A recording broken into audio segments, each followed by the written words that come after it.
Live from New Delhi, you're watching DD India NewsHour, India's Voice to the World. I'm Ramesh Ramachandran. Coming up in the next hour, Prime Minister Narendra Modi says in the past decade, India became the 5th largest economy of the world and within a few years will rise to the 3rd position. Hamas releases 3 more Israeli hostages in return for 369 Palestinian prisoners in the 6th such swap as part of the Gaza deal. President Volodymyr Zelenskyy of Ukraine calls for the creation of a European army amid fears of a reduction in US support. And in tennis, world number 1 Jannik Sinner is suspended for 3 months for doping violation.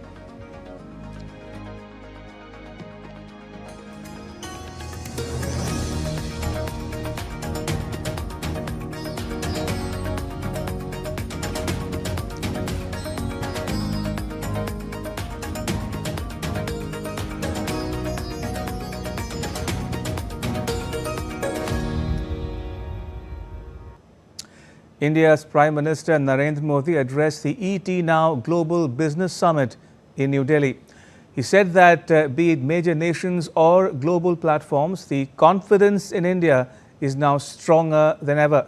He added that the speed at which the nation is growing is unprecedented. आज दुनिया के बड़े देश हो, दुनिया के बड़े मंच हो, भारत को लेकर जिस विश्वास से भरे हुए हैं, ये पहले कभी नहीं था।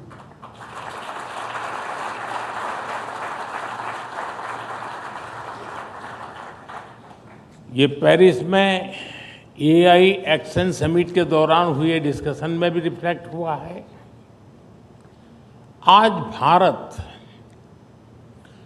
ग्लोबल फ्यूचर से जुड़े विमर्श के सेंटर में है और कुछ चीजों में उसे लीड भी कर रहा है। Prime Minister Modi said that in India's journey towards becoming a developed nation, the government sees the private sector as a key partner. He also stressed on the pace of development, which has been phenomenal in the last decade. विकसित भारत का speed of development क्या होता है, ये भी आप देख रहे हैं। सिर्फ 1 दशक में भारत टॉप 5 इकोनॉमी में आ गया।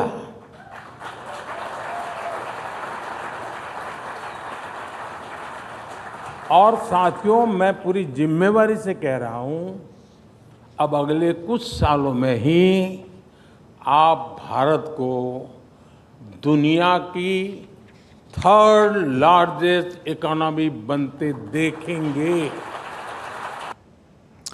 It was a day of wrenching emotions. Relief, joy, anger and trauma all poured out as Hamas released 3 Israeli hostages in exchange of 369 Palestinians prisoners from Israel's custody. Ayushi Bhatnagar reports. An emotional sight, eyes filled with grief and relief, anger and joy, cheering and clapping as friends and families of Israeli hostages watched with bated breath as live streaming on TV channels showed them being released from Hamas's captivity. Hamas on Saturday released 3 hostages in an exchange of 369 Palestinian prisoners from Israel custody under the ongoing truce deal. The freed captives were handed over to the Red Cross in Gaza on Saturday. Israeli-American Sargui Dekel-Chen, Israeli-Russian Shasha Trupanov, and Israeli-Argentinian Yair Horn were taken on a stage in the southern Gazan city of Khan Yunis, where they were asked to address the crowd before their handover to the Red Cross. Meanwhile, the first bus carrying freed Palestinian prisoners and detainees departed from Israeli jail Offer in the West Bank. Clutching gift bags were given to the hostages and a certificate to mark the end of their captivity. The release, the sixth since the truce took effect on January 19th, came after last week's uncertainty when both Israel and Hamas traded accusations of violating the January 19th ceasefire. For some, it is just news. But back in Tel Aviv, it is no less than a festival filled with hope and accomplishment. Israelis were seen celebrating in the hostages square, with many carrying Israeli flags and posters in support of the captives. With the latest swap, returned Hamas hostage Keith Siegel recounts his 484 days of captivity, wherein he says he was starved and tortured and was made to live under unimaginable conditions. I was held for 484 days in unimaginable conditions. When I was in Gaza, I lived in constant fear for my life and for my personal safety. I was starved and I was tortured, both physically and emotionally. Each release has brought a wave of relief, but also frustration and sadness for the dozens of people. The reunion will be filled with mixed emotions, with some being nervous and excited at the same time. Ayushi Bhatnagar's report, DD India. And joining us is Ambassador Sanjay Bhattacharya. He is a former Indian ambassador to Egypt, Turkey and Switzerland. Ambassador Bhattacharya, welcome to DD India NewsHour. If I may begin by asking you, Ambassador, how optimistic are you that the Israel-Hamas ceasefire will hold and the talks will make progress on phase 2 of the agreement? I must confess that when the ceasefire was announced and the initial terms of the ceasefire, I was keeping my fingers crossed.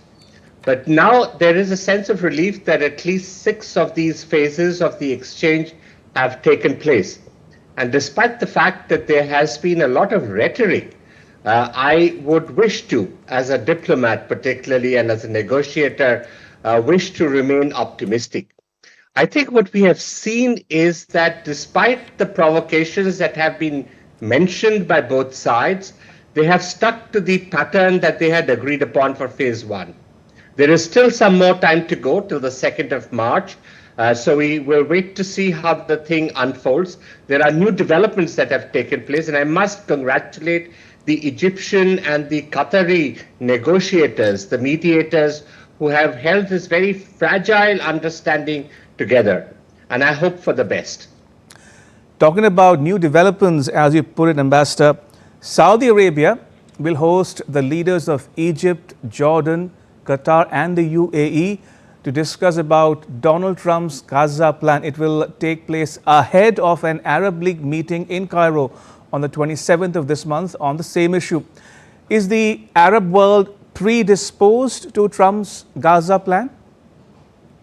Well, it does appear that the reactions that have come from the Arab world are not supportive of the Trump plan or the Trump statements that were made. The contours of a plan, if there is still to be unveiled. And I do think that when the King of Jordan was in Washington, D.C. recently, it was a particularly uncomfortable moment for the Arabs because this was kind of suddenly sprung of them in a sense. What we did see today as well, and we saw both elements of the Hamas as well as the Islamic Jihad, who were involved in the handover ceremony of the 3 hostages who were handed over to the Red Cross, that they were present at an event which was very carefully choreographed, and the banner behind them suggested that they would brook no evacuation and they would go to no place other than Jerusalem. So I think the nature of the Gazans is definitely very clear. There was joy and relief when many of the prisoners who are coming back were returned. So I think that is the pattern from Gaza. In the Arab world, I think despite the conversations that have taken place, the Arabs still believe that the people of Palestine must continue to stay in Palestine. Saudi Arabia has been more steadfast in the two-state solution. And of course, they have not repeated the full definition of the old Arab accord that they had usually referred to. But I think some of that would come through when the Saudis hold the meeting and subsequently the Arab League comes together. The Arab League, as you know, has barely deviated from the broad pattern. And so I suspect that the response that will come from the Arab side will be not very unexpected. And finally, Ambassador Bhattacharya, I have a twofold question for you. One, what are India's stakes in West Asia peace? And two, Prime Minister Modi and President Trump discussed about the India-West Asia-Europe Economic Corridor and the West Asian Quad, comprising India, Israel, the US and the UAE. Does the future bode well for such infrastructure and transport connectivity projects? Well, for India, as you are aware, this is our extended neighborhood, and therefore our stakes in that region are enormous. They're deep and diversified, and they hold the key to the future that we wish to build for ourselves and for our partners in that region. We have the closest partnership not only with Israel, but many of the Arab states. And therefore, to be invested in an enduring, stable peace and security environment in that region is critical for our interests, as also they are for theirs. So we do hope that the sense of peace, the ceasefire will continue, and so that other things can unfold. The Abraham Accords that had been unleashed had actually gained great positive momentum. And I think the time is now ripe for continuing the ceasefire between the Palestinians and the Israelis, and for renewing the understanding that was there in the Abraham Accords in a new form, certainly. And India could certainly play a very significant role in bringing the two sides together. And that, once peace is established, will unveil the possibilities that are endless for that region, whether it is IMEC or I2U2 or the many other things that we have of great strategic importance, both for us and the region, will then begin to flower and blossom. All right, on that note, Ambassador Bhattacharya, thank you once again for joining us and sharing your thoughts with our viewers at home and abroad. Thank you for your time. Much appreciated. In other news, the Ukraine-Russia conflict continues to escalate, with both sides engaged in intense battles and making competing claims. In a significant development, Russia claims to have captured a village in the eastern Donetsk region, while Ukraine asserts that it has repelled multiple Russian attacks. Meanwhile, concerns arose at the Chernobyl nuclear site after an explosion was reported there overnight. The Russia-Ukraine conflict continues, with both sides putting forth their claims and counterclaims, as well as multiple attacks.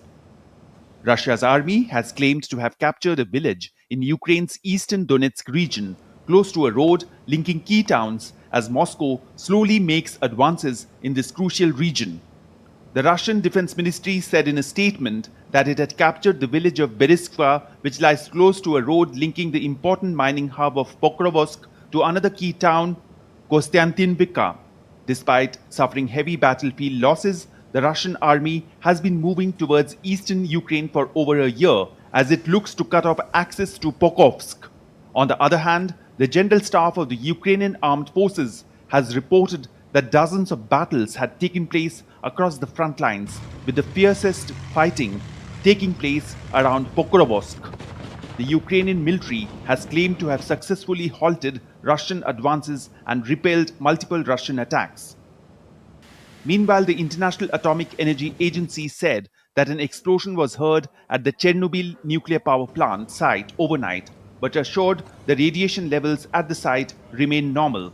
The IAEA team at the Chernobyl site heard an explosion coming from the new safe confinement, which protects the remains of Reactor 4 of the former Chernobyl NPP, causing a fire, the IAEA said on social media platform X. The IAEA team was informed that an unmanned aerial vehicle had struck the confinement's roof. Bureau Report DD India. At the Munich Security Conference, Ukraine's President Volodymyr Zelenskyy warned the US against making a deal with Russia behind its back. He urged Europe to take charge of its security by forming its own army. Tripti Tripathi has more.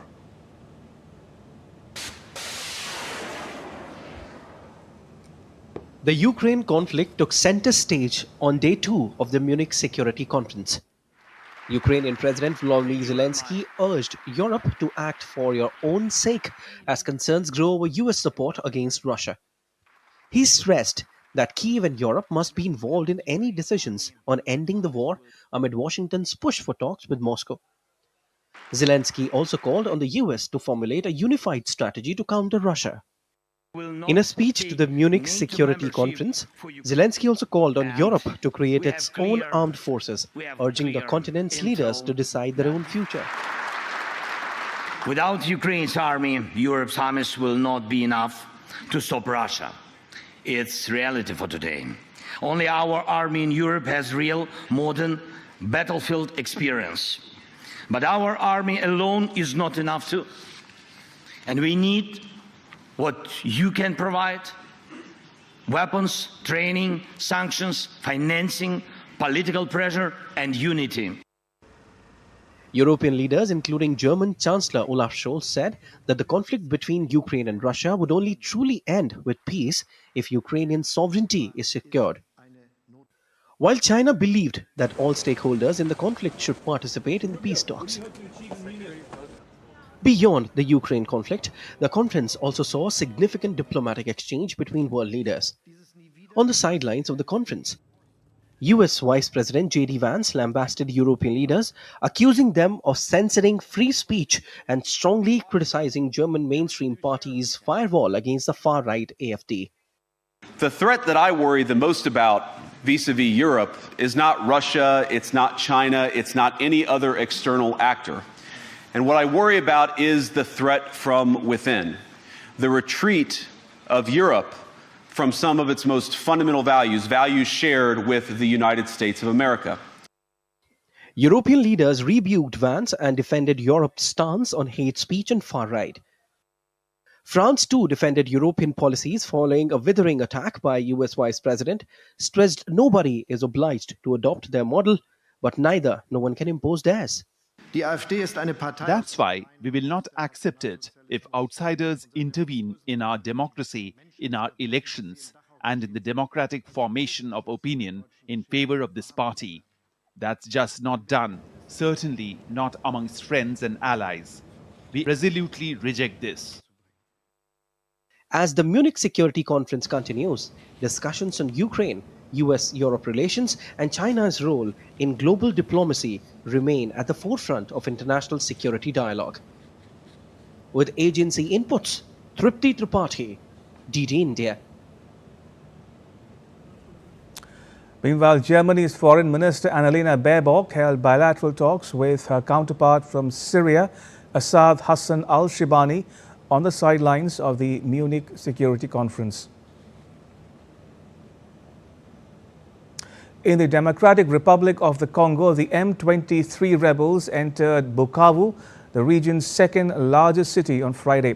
The leader of the Congo River Alliance, which includes the M23 rebels, said the rebels would continue their advance on Saturday. The rebels have been trying to push south towards Bukavu since they seized Goma, the largest city in eastern Congo, at the end of last month. The capture of Bukavu would represent an unprecedented expansion of territory under the M23's control since the latest insurgency started in 2022. The Rwanda-backed rebels' progress comes despite international calls for a ceasefire and a resumption of peace talks. The escalating conflict in the Democratic Republic of the Congo is set to dominate the African Union summit, which began in Ethiopia on Saturday, with the DRC president absent after Rwanda-backed forces seized a second major city in his country. The 55-nation body is meeting in Ethiopia's capital Addis Ababa as Africa faces devastating conflicts in the DRC and Sudan, as well as US President Donald Trump's cuts to development aid, which have hit the continent hard. with the specter of a regional conflagration rising in eastern DRC and international bodies increasingly sounding the alarm. The AU has been criticized for its timid approach, and observers have demanded more decisive action. Eastern and Southern African leaders on 8th February called for an immediate and unconditional ceasefire within 5 days, but fresh fighting erupted on Tuesday. At the summit, UN Chief Antonio Guterres said that the DRC's territorial integrity must be respected and regional escalation avoided. In the Democratic Republic of the Congolese people have been suffering yet again from a brutal cycle of violence. And the fighting that is raging in South Kivu as a result of the continuation of the M23 offensive threatens to push the entire region over the precipice. Regional escalation must be avoided at all costs. There is no military solution. The deadlock must end, the dialogue must begin, and the sovereignty and territorial integrity of the DRC must be respected.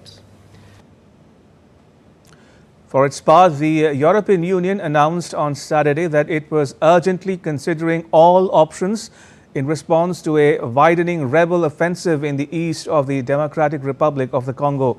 The European Parliament on Thursday urged the EU to freeze direct budget support for Rwanda until it breaks links with the Tutsi-led M23 rebels and allows humanitarian access to areas of the Democratic Republic of the Congo where they advance.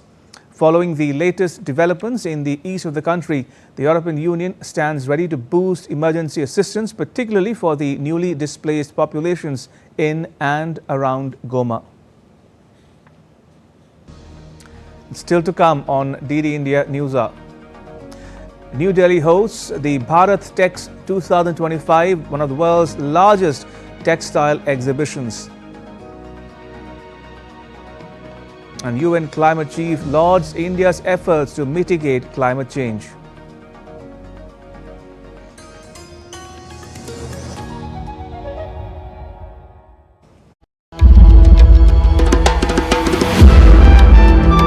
Timeless, boundless, and infinite.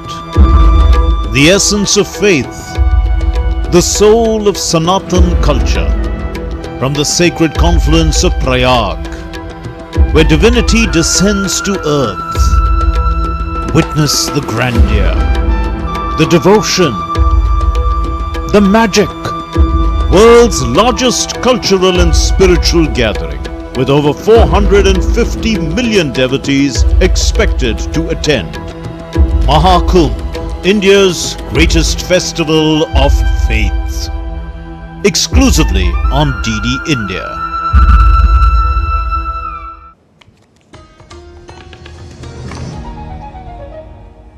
You're watching DD India NewsHour. I'm Ramesh Ramachandran.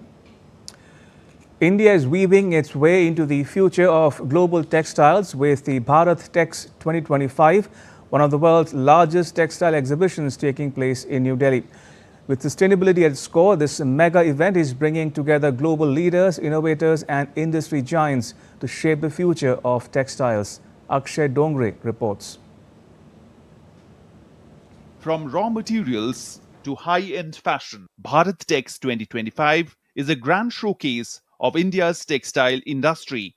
But beyond business, the central focus here is sustainability, reshaping the global textile trade with eco-friendly innovations and responsible sourcing. We want to demonstrate to the world that India is not just a textile leader, it has the capacity to produce at scale and sustainability, and it's a reliable partner. We have visitors from 120 countries. We have every top country in India exhibiting here. And our theme this year is Innovation Meets Responsibility. With over 5,000 exhibitors and participation from more than 120 countries, Bharat Tex 2025 is a melting pot of ideas and trade. The event, organized by a consortium of 12 textile export promotion councils and backed by the Ministry of Textiles, spans from fiber production to fashion, home furnishings, and cutting-edge technical textiles.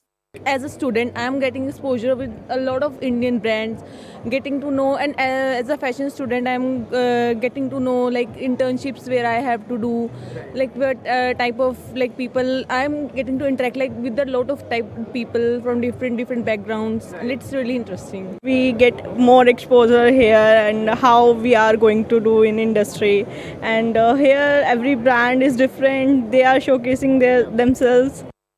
This year's theme, Resilient Global Value Chains and Textile Sustainability, is driving conversations across 70 conference sessions, CEO roundtables, and B2B meetings.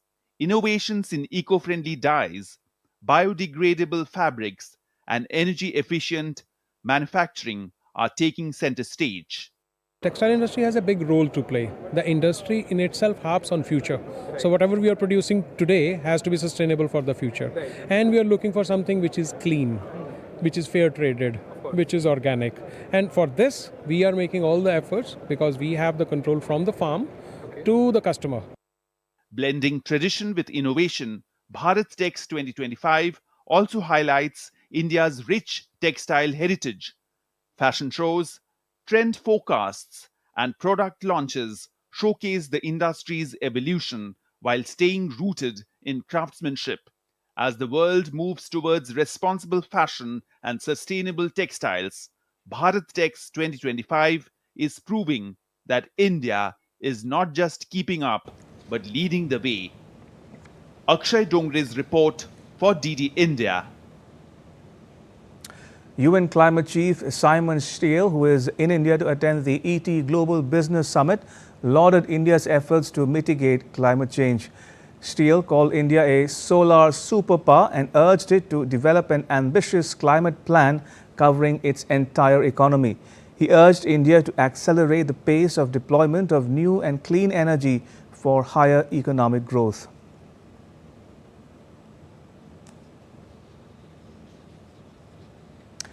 And now to the latest from the Mahakumbh, the largest gathering of humans anywhere on the planet.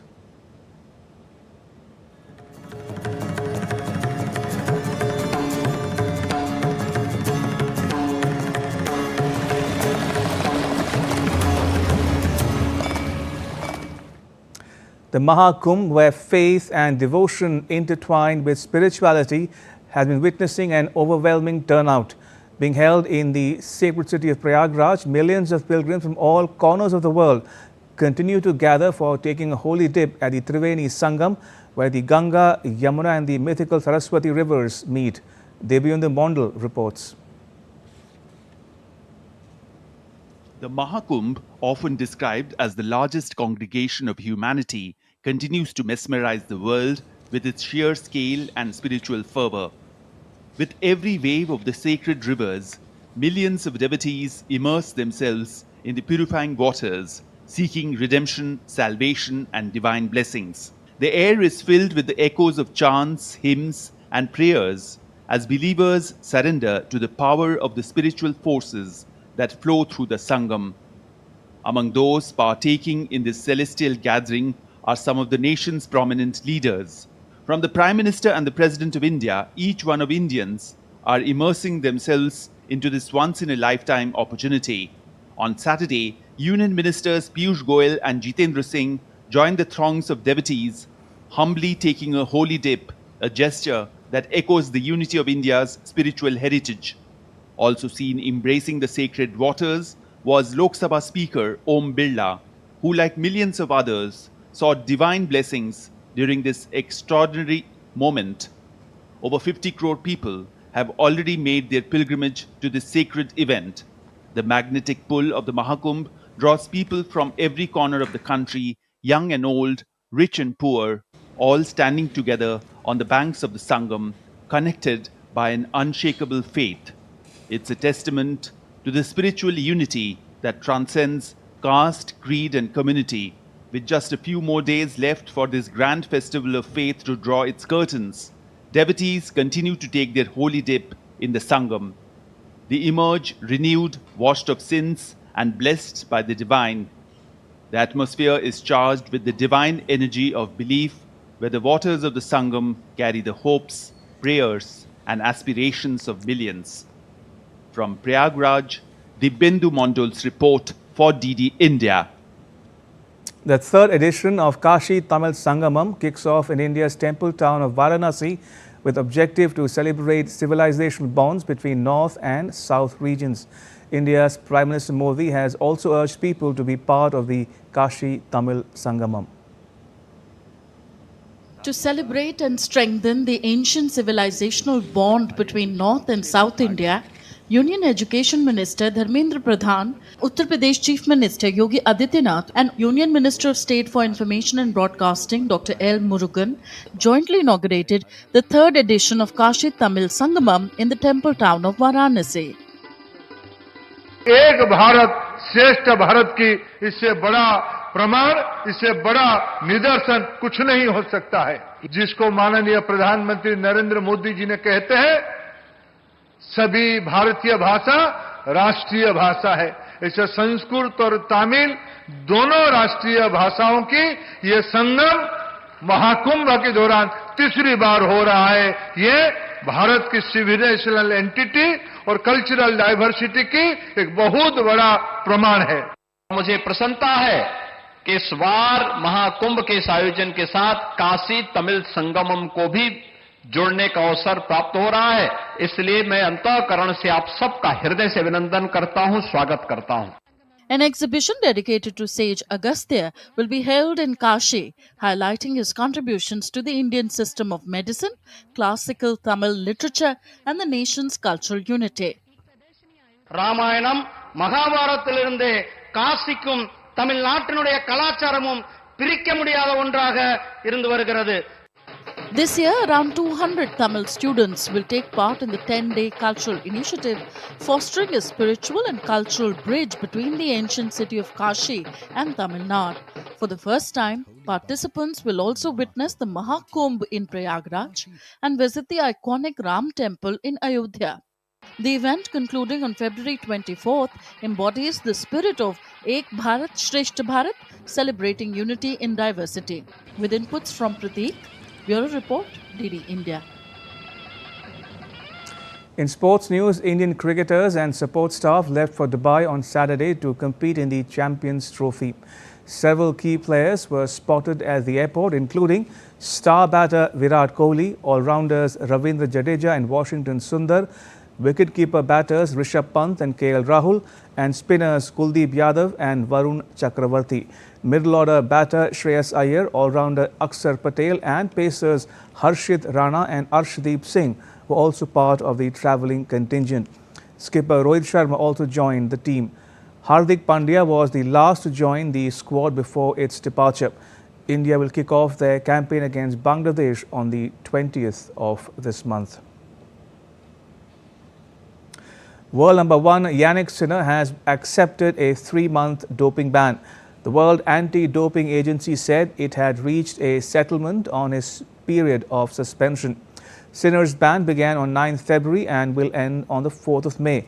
He can return to training on the 13th of April. This means that Sinner will be free to play the French Open, which begins on the 25th of May. Sinner, who successfully defended his Australian Open crown last month, had tested positive for a banned substance which he said had entered his system from a member of his support team through massages and sports therapy. WADA said Sinner did not intend to cheat and that his exposure to clostebol did not provide any performance-enhancing benefit and took place without his knowledge. In a thrilling encounter, the Indian women's hockey team beat England 3-2 in their opening match of the FIH Women's Pro League in Bhubaneswar on Saturday. Vice-captain Navneet Kaur sealed the victory with a decisive late winner. Vaishnavi Vittal, Palke and Deepika Kumari were the other scorers. Darcy Bourne and Fiona Crackles scored for England. 2 of India's goals came from penalty corners, showcasing an improvement in an area that's often been considered their Achilles heel. The National Rifle Association of India has appointed Olympians Jaspal Rana, Jeetu Rai and Deepali Deshpande as the new coaches to train rifle and pistol teams. Rana, a 4-time Asian Asian Games gold medalist, steps in as the coach for the 25-meter pistol shooters. Rana coached Paris Olympic medalist Manu Bhaker. Rio Olympian and 2014 Asian Games champion Jeetu Rai has been named as the national coach for the 10 meters pistol team. And Dipali Deshpande, former coach of Paris Olympic bronze medalist Swapnil Kusale, takes charge as head coach of the rifle team. In all, 16 new members were appointed to the coaching team, while 19 were retained.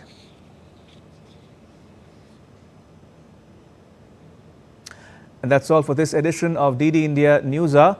Let us know your thoughts on the news of the day. You can get the latest news and updates on the DD India mobile app. It's available on both Android and iOS platforms. Scan the QR code on the screen now to download it. We'll be back with more news as it breaks here on DD India. I'm Ramesh Ramachandran. All of us here in New Delhi. Thanks for watching DD India NewsHour.